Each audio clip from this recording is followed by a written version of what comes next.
الله الرحمن الرحيم الحمد لله الذي لا يبلغ مدحته القائل ولا يحصي نعماءه العادون ولا يؤدي حقه المجتهدون الذي لا يدركه بعد الحمم ولا يناله غوث الفتن الذي ليس لصفته حد محدود ولا نعت موجود ولا وقت معدود ولا أجل ممدود فطر الخلائق بقدرته ونشر الرياح برحمته وابتدى بالصخور الميدان عرضه الصلاة والسلام مولانا مولى الثقلين جد الحسن والحسين أبي القاسم المصطفى محمد ما صلى وعلى آل بيته الطيبين الطاهرين المعصومين المنتجبين المنتخبين من الآن إلى قيام يوم الدين أما بعد فقد قال رسول الله صلى الله عليه وآله وسلم يا علي أنت وشيعتك هم الفائزون صلوات پڑھیے محمد وال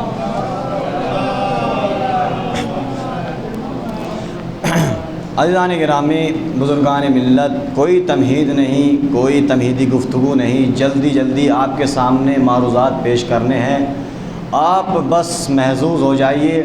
عزیزان گرامی، بات جب مقتضائے حال کے اعتبار سے کی جائے تو بہتر ہے۔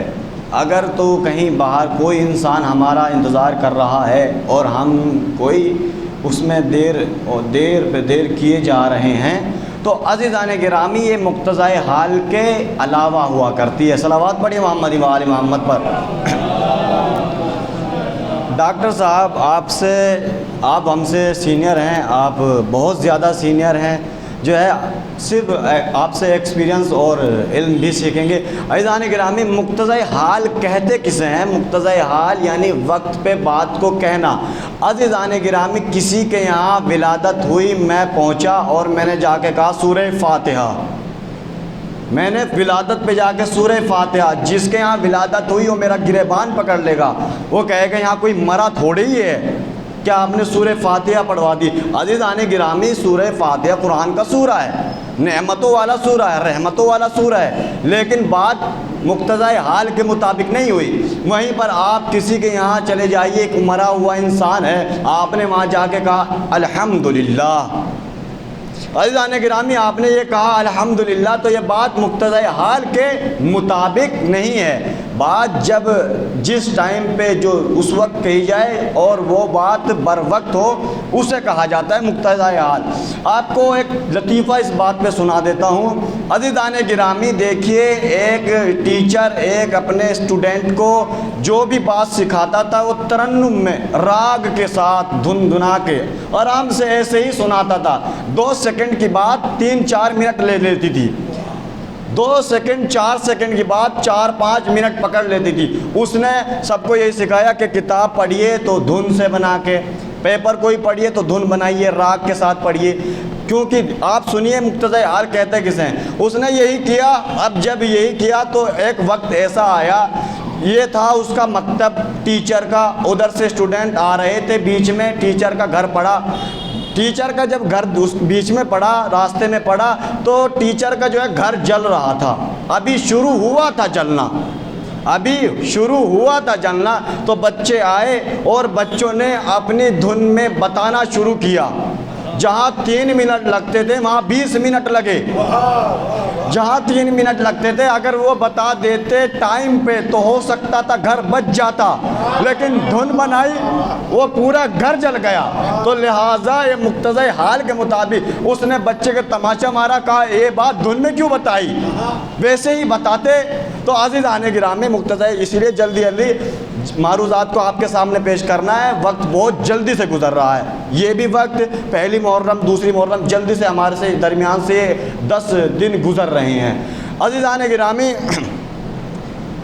دیکھیے میں نے موضوع بنایا ہے اپنا یا علی انتا و شیعتوں کا ہم الفائزون، اے علی آپ اور آپ کے شیعہ کامیاب ہیں، آپ کے چاہنے والے کامیاب ہیں، چاہے وہ کسی بھی فن میں ہوں، چاہے وہ مناظرے کے فن میں ہوں، چاہے وہ کسی چیز میں آزمائے جائیں، دنیا میں ہوں آخرت میں ہوں، بس یہ شرط یہ ہے کہ آپ مولا کے فالوور ہونے چاہیے، ہے کہ نہیں عزیزان گرامی؟ فالوور ہونے چاہیے۔ ایک ایسا ہی فالوور گیا جب ایک بڑی جو ہے مسلمانوں نے ایک بڑا جلسہ کیا، سماعت فرمائیں گے غور سے، بغور سماعت فرمائیں، بڑے مسلمانوں نے ایک بڑا جلسہ کیا، 40 شاعروں کو بلایا، ان میں سے ایک شاعر تھا شیعہ اور سب مسلمان تھے، اور ایک مصرع 30 دن پہلے، 1 مہینے پہلے سب کو دیا گیا، وہ مصرع 1 مہینے پہلے سب کو دیا گیا، جلسہ تیار ہو گیا، وہ شاعر بھی اسٹیج پہ بیٹھا ہے، 39 لوگ بھی اسٹیج پر بیٹھے ہیں، سب جب اسٹیج پر بیٹھے ہیں تو سب اپنا قصیدہ پڑھتے جا رہے ہیں، تیسرا قصیدہ خان، چوتھا مداح، پانچواں مداح، جب گئے تو اس نے ریئلائز کیا شیعہ نے کہ مجھے تو کوئی مصرع نہیں ملا، 39 لوگوں کو مصرع ملا ہے، سب نے اپنی جگہ پر مصرع بہت اچھا پڑھا، آلے کا یہاں تک محفل کو معراج پہ پہنچا دیا، ہماری زبان میں محفل کو اڑا دیا، سب ایک سے ایک قصیدہ پڑھ کے آئے۔ اب جو اس کی باری آئی شیعہ کی، اس نے پوچھا کہ بھائی مجھے تو مصرع نہیں ملا، کہا مصرع آپ کو وہاں پہ تھوڑی دیتے، دیکھیں باشعور اور چاہنے والے علی کے ہوتے ہیں تو کیسے ہوتے، سماعت فرمائیں گے، کہا مصرع آپ کو یہیں پر دیں گے، اور یہیں پر دیں گے تو اسٹیج پر دیں گے، اور مصرع بھی وہ نہیں دیں گے جو دینا تھا جو ان کو دیا، مصرع آپ کو الگ دیں گے، کہا اچھا، کہا دیجئے مصرع، کہا اسٹیج پہ آئیے، اسٹیج پہ آئے، آنے کے بعد ایک مصرع دیا، مصرع کیا تھا؟ الٹ کے پلٹ کے پلٹ کے الٹ کے، عزیزان گرامی مصرع اسے دیا، جب یہ مصرع سنا یہ کیا مصرع، یہ سمجھ میں ہی نہیں آ رہا، الٹ کے پلٹ کے پلٹ کے الٹ کے کیا مصرع ہے، نہیں سمجھ میں آ رہا، اس نے توسل کیا، بی بی سیدہ تیری حاضری کر رہا ہوں، مولا سے توسل کیا، شیعہ تھا، مولا سے توسل کیا، توسل کرنے کے بعد چند لمحے آنکھیں بند کی اور کہا امامت کے جلوے نبوت میں دیکھو، الٹ کے پلٹ کے پلٹ کے، امامت کے جلوے نبوت میں دیکھو، الٹ کے پلٹ کے پلٹ کے الٹ کے، صلوات پڑھے محمد و آل محمد پر۔ عزیزان گرامی یہ ہے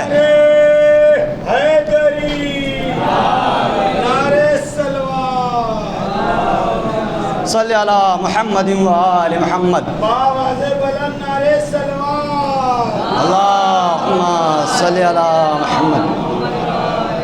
عزیزان گرامی تھکے ہارے لوگ اور ہوتے ہیں اور ہم کبھی نہیں تھکتے، تھکے ہارے لوگ اور ہوتے ہیں، اور جو تھکاوٹ ہی کو تھکا دے وہ شیعان اہل بیت ہوتے ہیں۔ عزیزان گرامی ہم جو ہے کامیاب اس لیے ہیں کیونکہ ہمارے مولا علی ہیں، ہے کہ نہیں عزیزان گرامی؟ چند چھوٹے چھوٹے واقعے، چند بس 2 منٹ کا واقعہ اور نتیجہ۔ عزیزان گرامی ایک شیعان علی پہلے 5ویں دور میں پیدا ہوئے اور 9ویں کا دور پایا، اور ان کے صحابی تھے، کون؟ بہلول دانا۔ دیکھیے بے پہ اس پہ جو ہے بڑا اختلاف ہے، کوئی کہتا ہے بہلول دانا، کوئی کہتا ہے بہلول دانا، اس پہ اختلاف ہے، ان کا نام وہب ابن عمر کہتے ہیں، کوئی کہتا ہے عمر ابن وہب، تو اس پہ بھی اختلاف ہے۔ عزیزان گرامی یہ امام کے دور میں پیدا ہوئے، جو ہے یہ مولائے کائنات کے چاہنے والے ہیں، اور میں اب سیدھے جلدی عزیزان گرامی ان پر ایک الزام لگا کہ یہ جو ہے مجنون ہیں، جنون، یہ پاگل ہیں۔ عزیزان گرامی ان کے سر پہ یہ جنون طاری ہوا کیسے؟ عزیزان گرامی مولا اس وقت جب یہ تھے ان کے دور میں 7ویں امام جو ہے وہ کہاں پر تھے؟ قید خانے میں تھے، قید خانے میں تھے، تقیے میں یہ تھے، تقیے میں امام بھی تھے، تو ان کے پاس یہ ان کی پہلے تو پتہ نہیں تھا، یہ ہارون رشید کے کوئی کہتا ہے خالہ زاد بھائی تھے، کوئی کہتا ہے قریبی رشتہ دار تھے ہارون رشید کے، تو ان کی مخبری ہو گئی کہ یہ علی کے چاہنے والے ہیں، اور یہ جو ان کے بیٹے ہیں یہ ان کے بھی شیعہ ہیں، ان کے شیعہ ہیں۔ تو عزیزان گرامی مخبری ہوئی، اب ان کو پتہ چلا ہماری مخبری ہوئی، 3-4 لوگ، چند لوگ، تاریخ بتا دیے 3 لوگ آئے اور امام سے پوچھا، امام کھلا بتا نہیں سکتے تھے، امام سے پوچھا اب ہم بتائیں کیا کریں؟ امام نے کہا جیم، صرف لفظ جیم. ایک نے سمجھا جبل، وہ پہنچ گیا جبل، پہاڑوں پہ پہنچ گیا. ایک نے سمجھا جمل، وہ اونٹ پر بیٹھ کے چلا گیا یہ سوچ کے جہاں بھی اونٹ لے جائے گا ہم بچ جائیں گے. ایک نے سمجھا جنون، وہ تھے بہلول دانا. تبھی سے وہ لوگ کہہ رہے ہیں کہ یہ پاگل ہیں، یہ پاگل ہیں. میں کہہ رہا ہوں وہ پاگل نہیں، وہ عشق اہل بیت ہے. عزیزان گرامی، سڑکوں والے پاگل اور ہوتے ہیں، عشق علی والے پاگل اور ہوتے ہیں، ہے کہ نہیں عزیزان گرامی؟ اب دیکھیے ان کا جو ہے قصہ، انہوں نے کیا کیا، اپنے وزارت جو ہے یہ ہارون عباسی خاندان کا سب سے بڑا، یہاں تک کہ فرعون کی حکومت سے بھی جو ہے بڑی اس کی حکومت تھی عزیزان گرامی. سب سے بڑا یہ عباسی حکومت کا جو ہے بادشاہ گزرا ہے. اس کا وزیر کون تھا؟ یہ تھے. اور انہوں نے وزارت کو ٹھکرا کے سڑکوں کو یوز کیا، سڑکوں کو چنا. سڑکوں پہ آئے اور سڑکوں پہ کوڑے میں سے جو ہے کچھ اٹھاتے اور کھا لیتے، کچھ اٹھاتے کھا لیتے. تو عزیزان گرامی ایک قصہ یہ ہوا کہ صبح صبح یہ محل میں آئے، میری طرف متوجہ رہیے گا. صبح صبح محل میں آئے اور محل میں آ کے تخت خلافت پر بیٹھ گئے. اس کے سپاہیوں نے پکڑا، خوب پیٹا بہلول کو. اتنا پیٹا کہ بہلول دانا رونے لگے، چیخ چیخ کے رونے لگے. جب چیخ چیخ کے رو رہے تھے تب ادھر سے جو ہے بادشاہ آ گیا. کہا بہلول کیوں رو رہے ہو؟ کہا اس نے پیٹا ہے. انہوں نے پیٹا ہے. کہا سپاہیوں کیوں پیٹا اس کو؟ کہا یہ آپ کے تخت پر بیٹھ گیا تھا، ہم نے خوب پیٹا، خوب مارا. کہا اچھا کیا، میلے کچیلے کپڑوں میں یہ دوبارہ جرات نہیں کرے گا میرے تخت پر بیٹھنے کی. ادھر سے جو ہے بہلول دانا چیخ رہے ہیں، چلا رہے ہیں، روتے جا رہے ہیں، ماحول خراب کر رہے ہیں دربار کا. ادھر سے ہارون نے پوچھا اب کیوں رو رہے، اب بس کر دو، اب مت رو. کہا میں اپنے لیے نہیں رو رہا ہوں، میں تیرے لیے رو رہا ہوں، اپنے لیے نہیں رو رہا، تیرے لیے رو. کہا میرے لیے؟ پیٹا تو ہے، رو میرے لیے رہا. کہا میں رو اس لیے رہا ہوں، میں چند لمحے تخت پر بیٹھا تو میں اتنا پیٹا، تو برسوں بیٹا، تو کتنا پیٹے گا؟ میں یہ سوچ کر رو رہا ہوں. عزیزان گرامی یہ ہیں بہلول دانا، یہ ہیں بہلول دانا. صلوات پڑھے محمد و آل محمد. بہلول دانا یہ ہیں کیونکہ دیکھیے رسول ارشاد فرماتے ہیں کہ اے علی آپ کے بغض میں جو ہے لوگوں کا آپ سے بغض وہی رکھ سکتے ہیں جن کا شجرہ خراب ہو.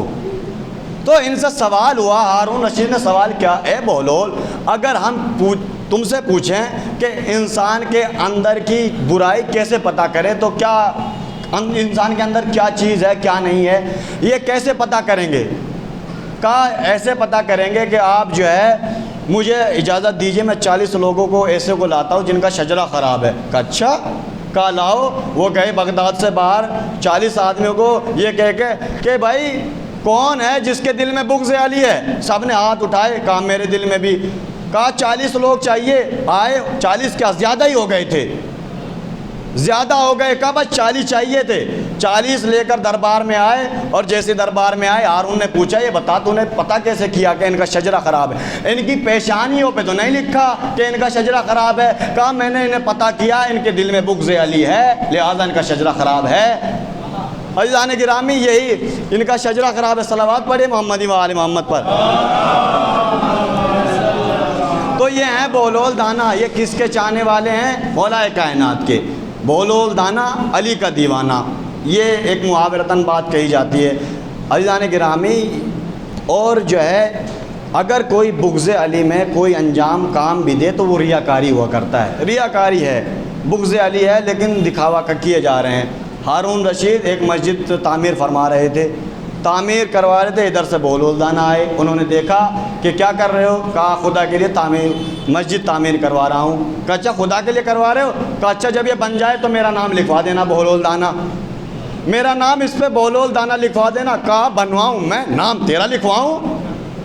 میں بنواؤں اور نام تیرا لکھواؤں، کریڈٹ تجھے دوں؟ تو پھر بہلول نے کہا تو سمجھ گیا نا، تو اللہ کے لیے نہیں خود کے لیے مسجد بنوا رہا ہے، خود کے لیے مسجد بنوا رہا ہے. عزیزان گرامی اگر کوئی بغض علی میں کوئی چیز کرے تو دکھاوا ہوا کرتا ہے، دکھاوے کے علاوہ وہ کوئی نہیں ہوا کرتا. عزیزان گرامی مولائے اور بہلول کے معنی یہ ہیں کہ حاضر جواب، presence of mind, presence of word, یہ ہے بہلول کے معنی. زیرک، چالاک، بہلول کے معنی. اور ہمیشہ انہوں نے ایک چھوٹا سا قصہ اور یاد آ گیا، وہ یہ کہ یہ ایک راستے سے گزر رہے تھے، ایک سالن یا پھر ایک دیگ تھی سالن کی، اس میں سے یہ گزرے، انہوں نے خوشبو کو سونگھا اور اس کے پاس گئے، آج بڑی اچھی خوشبو آ رہی ہے۔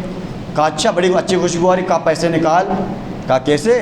کہا میری سالن کی خوشبو جو ہے سونگھی ہے، 5 درہم نکال، 5 درہم نکال، تو نے سالن کی خوشبو کو سونگھا ہے۔ کہا ہاں ٹھیک، اچھا تمہیں اس کی قیمت چاہیے؟ انہوں نے 5 درہم نکالے اور اس کو کھنکھنا دیا، کہا لو اس کی یہ تم نے قیمت یہ لے لو۔ اس کی جو درہم کی جو آواز تھی ادھر سے اس نے خوشبو کے پیسے مانگے، ادھر انہوں نے کھنکھناہٹ کے پیسے دے دیے۔ عزیزان گرامی اتنے زیرک اتنے چالاک یہ ہیں عزیزان گرامی۔ پہلے کے دور میں حمام جو ہوا کرتے تھے، پہلے کے دور میں حمام، یہ آواز اٹھی کہ آپ جو صلوات پڑھیں محمد و آل محمد پر۔ عزیزان گرامی ایک آواز اٹھی کہ آپ راستہ خالی کر دیجئے، ہارون رشید بادشاہ آ رہے ہیں، حمام میں ان کو جانا ہے۔ وہ کپڑے پہن کے حمام میں گئے، انہوں نے کپڑا پہنا، کپڑے میں بھی جو ہے کیا کیا پہنا، شاید آپ اس سے اور محظوظ ہو جائیں۔ یہ شاید عزیزان گرامی کیا پہنا، کرتا نیچے سے لنگی، نیچے سے لنگ پہنا، لنگی لنگ کہتے ہیں اور لنگی عام طور سے، تو عزیزان گرامی نیچے سے لنگی پہنا اور تیار۔ اور یہ بادشاہ اتنا بڑا بادشاہ تھا کہ اس کی کہا جاتا ہے کہ لیبیا، مصر اور ایران، عراق، ان سب کا جو ہے وہ اس کے حصے میں آتا، اس کی بادشاہی میں آتا تھا، اتنا بڑا۔ جیسے ہی سب کو ہٹایا گیا، بولول کو روکا، تم رک جاؤ۔ اب اس کو روکا، روکنے کے بعد ہارون نے پوچھا یہ بتا میری پوری کائنات میں قیمت کتنی ہے، میری قیمت کیا ہے؟ اب جیسے ہی قیمت بتائی، نیچے سے اوپر، اوپر سے نیچے دیکھا کہ تیری قیمت 500 درہم ہے۔ وہ کہ اس نے کہا کہ میری قیمت جو ہے صرف 500 درہم ہے۔ کہاں 500 درہم ہے؟ کہا صرف 500 درہم تو میری لنگی کی ہے، تم اور میں اتنا بڑا بادشاہ، اتنی جگہ میرے انڈر میں ہے اور تم کہہ رہے ہو کہ صرف 500 درہم، 500 درہم تو میری صرف لنگی کے ہیں۔ کہا میں بھی تو یہی کہہ رہا ہوں، تیری کوئی اوقات ہی نہیں، لنگی کے ہی میں ریٹ بتا رہا تھا، لنگی کی ہی قیمت بتا رہا تھا، تیری تو اوقات کوڑی کی بھی نہیں ہے۔ صلوات پڑھیے محمد و آل محمد۔ عزیزان گرامی یہ ہیں علی کے چاہنے والے، ایک اور صلوات پڑھے محمد و آل محمد پر۔ بس آخری فقرہ اور آپ کی جو ہے رحمت تمام۔ عزیزان گرامی علی کے چاہنے والے ایسے ہوتے ہیں، اور جو علی کے چاہنے والے ایسے کیوں نہیں؟ کیونکہ مولائے کائنات جب دنیا سے جا رہے تب بھی، اپنی زندگی میں تب بھی ایک فقرہ، ایک نعرہ ہمیشہ لگاتے تھے، سلونی سلونی قبل ان تفقدونی، جو کچھ پوچھنا ہے پوچھ لو اس قبل اس کے کہ میں دنیا سے چلا جاؤں۔ پوچھنے والوں نے پوچھا، کس نے؟ سعد بن ابی وقاص، کون؟ عمر سعد کا باپ۔ اس نے پوچھا کہ اچھا بتائیے میرے سر پہ بال کتنے ہیں؟ تو امام نے کہا اگر میں بتا بھی دوں تو گنے گا کیسے؟ اگر میں بتا بھی دوں تو گنے گا کیسے؟ کہا بتائیے۔ کہا میں بتا یہ سکتا ہوں، تیرے ہر ایک بال پہ ایک ایک شیطان بیٹھا ہوا ہے، ایک ایک شیطان بیٹھا ہوا ہے، وہ بیٹھا ہوا ہے اس کے بالوں پر، اور جو تیرا بیٹا ہے وہ میرے بیٹے کا قاتل ہے۔ لفظوں کو بدل کر آہستہ سے یہ کہہ دوں کہ باپ کے بالوں میں شیطان اور بیٹا پیدائشی شیطان، بیٹا پیدائشی شیطان۔ عزیزان گرامی دوسرے نے سوال کیا، یا مولا علی ایک اور سوال کا جواب دیجئے، یہ بتائیے آج میں کیا کھاؤں گا؟ کہا دودھ چاول۔ کہا میری ضد ہے کہ آج میں دودھ چاول نہیں کھاؤں گا۔ امام نے کہا میں نے اللہ کی مرضی سے آپ کے مقدر میں یہ لکھ دیا آج تم دودھ چاول ہی کھاؤ گے۔ کہا میں بھی یہ کہتا ہوں آج میں دودھ چاول نہیں کھاؤں گا۔ اب وہ یہ کہہ کے بحث کر کے گھر آیا، بیوی سے پوچھا کیا بنا ہے؟ بیوی نے کہا دودھ چاول۔ بیوی نے کیا کہا؟ دودھ چاول بنا۔ کہا آج میں اس کو نہیں کھاؤں گا، جاؤ پڑوس میں سے کہیں سے مانگ کے لے کر آؤ۔ جو پڑوس میں گئی، پڑوس میں جیسے ہی گئی وہ کچھ دیر اور دیر گزری اور دیر گزری، جب بہت زیادہ تاخیر ہو گئی وہ واپس آئی۔ کہا اتنی دیر کیسے لگ گئی؟ عورت نے کہا پتہ نہیں کیا آج سب کے گھروں میں دودھ چاول بنا ہوا ہے، سب گھروں میں دودھ چاول بنا، پتہ نہیں کیا مسئلہ ہے۔ کہا میں آج دودھ چاول بالکل نہیں کھاؤں۔ کہا مسئلہ کیا ہے؟ کہا میں مسئلہ نہیں بتا سکتا۔ وہ کھانے کی تلاش میں، اس کی تلاش جو ہے، شکم جو ہے اس کی بھوک بڑھتی آ رہی ہے۔ وہ باہر گیا، باہر جانے کے بعد مدینے کا قافلہ آ رہا تھا، وہ قافلے کو پکڑا، کہا کہ اگر آپ کے پاس کوئی کھانا ہو تو کھلا دو۔ کہاں ہے؟ لو دودھ چاول۔ لو یہ دودھ چاول ہے، اس کو کھا لو۔ کہا اچھا نہیں یہ نہیں چاہیے، چاہیے تو مجھے کوئی اور، اگر روٹی کا ٹکڑا ہو، روٹی وغیرہ رکھی ہو تو دے دو، وہ کھاؤں گا۔ کہا روٹی تو نہیں ہے، کہا پھر یہ نہیں کھاؤں گا۔ قافلے والوں نے کہا ہمارے یہاں پر یہ رسم ہے کہ اگر کوئی ہم سے مانگتا ہے تو ہم اس کو کھلا کے ہی چھوڑتے ہیں، کھلا کے ہی چھوڑتے ہیں۔ تو اس نے کہا میں بالکل نہیں کھاؤں گا، زبردستی کرنے لگا۔ قافلے والوں نے پیٹا بھی اور کھلایا بھی، قافلے والوں نے اس کو پیٹا، مارا اور کھلایا۔ یہ مار کھانے کے بعد پھر مدینے میں آیا۔ جیسے مدینے میں آیا، مولا علی نے پوچھا تو نے آج دودھ چاول کھایا کہ نہیں کھایا؟ اس نے کہا میں نے نہیں کھایا۔ اس نے کہا میں نے نہیں کھایا۔ مولا کائنات نے کہا جھوٹے تو نے آج دودھ چاول بھی کھایا، قافلے سے مار بھی کھایا۔ دودھ چاول تو کھایا ہی کھایا، قافلے سے مار بھی کھایا۔ عزیزان گرامی، پھر مولا علی کہتے ہیں اگر تو میری بات مان لیتا تو دودھ چاول بھی کھاتا اور مار بھی نہیں کھاتا۔ صلوات پڑھے محمد و آل محمد کو۔ سلونی قبل ان تفقدونی، جو کچھ پوچھنا ہے قبل اس کے کہ میں اس دنیا سے چلا جاؤں۔ امام سے لوگوں نے تفقدونی کا لوگ اس ترجمہ یہ کرتے ہیں کہ قبل اس کی دنیا سے چلا جاؤں، نہیں، اس کا مطلب، اس کا صحیح ترجمہ کہ کہیں تم مجھے کھو نہ دو، میں تمہارے درمیان سے کہیں تم مجھے کھو نہ دو، یہی ترجمہ ہوتا ہے۔ چلا جاؤں، امام تو کبھی ہمارے درمیان سے گئے ہی نہیں۔ سب سے بڑی دلیل یہ ہے کہ قبر میں آئیں گے، مدد کریں گے تو ہمارے پاس آئیں گے، حشر میں آئیں گے، سب جگہ آئیں گے، ہمارے درمیان سے کبھی نہیں گئے۔ عزیزو، آج جو ہے 6 محرم اور شب ہفتم لگ چکی ہے۔ ہم ذکر کریں گے آج جناب قاسم کا۔ جناب قاسم پہ آپ یہ سوچ کے گریہ کیجئے کہ تاریخ لکھتی ہے جب تک جناب قاسم گھوڑے پر تھے تو قاسم تھے، جب گھوڑے سے نیچے آئے تو ٹکڑوں میں تقسیم ہو گئے۔ یہ سوچ کے گریہ کیجئے۔ عزیزو، روایت لکھتی ہے خیموں کے قنات کے پیچھے جناب علی اکبر، جناب عباس اور جناب قاسم آپس میں بیٹھ کر باتیں کر رہے ہیں۔ علی اکبر کہتے ہیں اے چچا عباس، کل پہلے مجھے جنگ کرنے کی اجازت دیجیے گا، کل پہلے مجھے جانے دیجیے گا، اس لیے کہ چچا آپ چلے گئے تو بابا کی کمر ٹوٹ جائے گی۔ تو عباس کہتے ہیں نہیں بیٹا علی اکبر، پہلے میں جاؤں گا، اس لیے کہ اگر تم چلے گئے تو میرے آقا کی بینائی چلی جائے گی، میرے آقا کی بینائی جاتی رہے گی۔ یہ منظر وہ جناب قاسم دیکھ رہے تھے، دیکھ کے رو کے کہتے ہیں اے چچا عباس آپ بھی نہ جائیں، اے علی اکبر، اے بھیا علی اکبر آپ بھی نہ جائیں، اے چچا عباس آپ گئے تو چچا کی کمر ٹوٹ جائے گی، اے بھیا علی اکبر آپ گئے تو چچا کی بینائی چلی جائے گی، کل مجھے جانے دیجیے گا، اس لیے کہ میرے جانے سے کچھ نہیں ہوگا، کیونکہ میں تو یتیم ہوں نا، میرے جانے سے کچھ نہیں ہوگا۔ صبح نمودار ہوئی، جناب قاسم آئے، اجازت ملی، جنگ کی اجازت ملی، جناب قاسم گھوڑے پہ سوار ہوئے، جنگ کرتے جاتے ہیں۔ علی کے شیر نے، حسن کے شیر نے ایسی جنگ کی کہ میمنہ کو میسرہ کو میمنہ پہ قلب لشکر پر دے کے مارا، اور پھر میدان کو خالی جب کر دیا تو ایک شور اٹھا کہ یہ علی کا شیر ہے، اس کو گھیر کر مارو۔ تو وہ وقت بھی آیا، ایک شکی نے قاسم کو ایسا وار کیا، قاسم سے زین سے زمین پر زین سے سنبھلا نہ گیا، زین سے زمین پر آیا۔ روایتیں لکھتی ہیں جب بھی کوئی زین سے زمین پر آیا ہے اس نے حسین کو آواز دی، قاسم اتنے کمسن تھے، کہا اماں میں گر گیا، اماں میں گر گیا۔ حمید لکھتا ہے کہ میں نے دیکھا حسین دوڑے، حسین کا امامہ گرا، دوڑتے ہوئے کہتے ہیں اے قاسم، اے میرے لال قاسم، اے میرے بھائی حسن کی نشانی قاسم، آواز دو کہاں ہو، اے میرے لال قاسم کہاں ہو، آواز دو۔ حمید کہتا کہ میں نے دیکھا حسین دوڑ کے ایک ٹیلے پہ گئے اور کہا قاسم تمہیں وقت کا امام آواز دے رہا ہے، لبیک کہو۔ حمید نے کہا کہ میں نے دیکھا جیسے امام نے یہ کہا قاسم کے ٹکڑے پرواز کرنے لگے، امام دوڑ کے ٹکڑوں کی طرف گئے۔